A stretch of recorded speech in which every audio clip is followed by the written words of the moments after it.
आज की सबसे बड़ी राजनीतिक खबर, नरेंद्र मोदी बाबा विश्वनाथ के दरबार में आज नरेंद्र मोदी हैं, बीजेपी के पीएम इन वेटिंग। वाराणसी में रैली से पहले मोदी संकट मोचन मंदिर और बाबा विश्वनाथ के दर्शन करने के बाद 2014 के तहत यूपी पर ज्यादा ध्यान देने के तहत ये रैली कर रहे हैं, यानी कि पूर्वांचल पर नजर और पूर्वांचल में शंखनाद।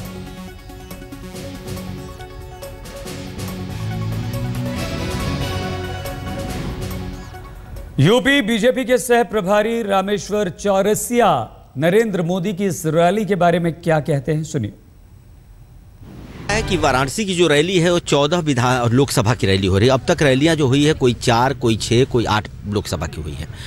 और वाराणसी शहर में हम चाहते थे करना, लेकिन इतनी बड़ी जगह ही नहीं वहाँ, क्योंकि नरेंद्र भाई की रैली में हम 3 लाख का एक्सपेक्टेशन यहाँ किए थे, लेकिन जब जिलों से हमने रिपोर्ट लिया पूरे काशी क्षेत्र का, तो 5.5 लाख लोगों का रिपोर्ट जिला अध्यक्षों ने आज से 15 दिन पहले दिया। तो पूर्वांचल में नरेंद्र मोदी की यह रैली, और पूर्वांचल में वैसे भी बीजेपी जो है अपनी पकड़ मजबूत बनाने की कोशिश लगातार कर रही है, तो क्या नरेंद्र मोदी पूर्वांचल में बीजेपी को मजबूती प्रदान कर पाएंगे? मोदी की रैली तो 1:30 बजे शुरू होगी, लेकिन भीड़ अभी से जुटनी शुरू हो चुकी है। वाराणसी में नरेंद्र मोदी की रैली जहां पर हो रही है, उस मैदान से पूरी जानकारी दे रहे हैं हमारे संवाददाता आमिर हक। वाराणसी के राजा तालाब इलाके में नरेंद्र मोदी की यूपी की 5वीं और पूर्वांचल इलाके की पहली रैली आज होने वाली है। मौके पर इसको लेकर जबरदस्त तैयारियां हैं। बीजेपी के कार्यकर्ताओं का हुजूम मौके पर दिखाई देता है। जबरदस्त जोश है वाराणसी के कार्यकर्ताओं में, चूंकि लंबे अरसे बाद बीजेपी दोबारा मुकाबले में आती दिखाई दे रही है। खासतौर से बीते 5 राज्य चुनाव के जो नतीजे हैं उसको देखकर बीजेपी कार्यकर्ताओं में जबरदस्त जोश है। सामने आप देख रहे हैं 80 फीट लंबा स्टेज, खासतौर पर जिस तरह से पिछली रैलियां हुई हैं नरेंद्र मोदी की यूपी में, उस तरह का बनाया गया है। मंच के 3 हिस्से हैं। बीच का हिस्सा नरेंद्र मोदी खास नेताओं राजनाथ सिंह, कलराज मिश्र, मुरली मनोहर जो सरीखे नेताओं के लिए है, और दूसरी तरफ इलाके के क्षेत्र के दूसरे नेताओं के लिए सुरक्षा को लेकर खास इंतजाम किए गए हैं।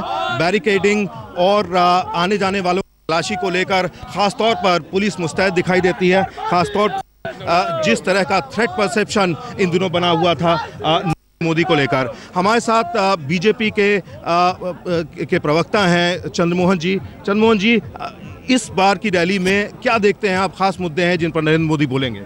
देखिए, 4 राज्यों में चुनाव हुए हैं, उसमें से 3 राज्यों की सीमाएं सीधे उत्तर प्रदेश से मिलती हुई हैं, दिल्ली, मध्य प्रदेश और राजस्थान। उन तीनों राज्यों में जनमत भारतीय जनता पार्टी के पक्ष में गया है। तो इस जनमत ने ये स्पष्ट किया है कि भारतीय जनता पार्टी अब पूरी तरीके से कांग्रेस मुक्त भारत करने की दिशा में आगे बढ़ रही है, और लोगों ने नरेंद्र भाई मोदी के में विश्वास व्यक्त किया है। आज की जो रैली है विजय शंखनाद रैली, जो रैलियों की श्रृंखला उत्तर प्रदेश में हमने इंडस्ट्री क्लस्टर कानपुर से शुरुआत की।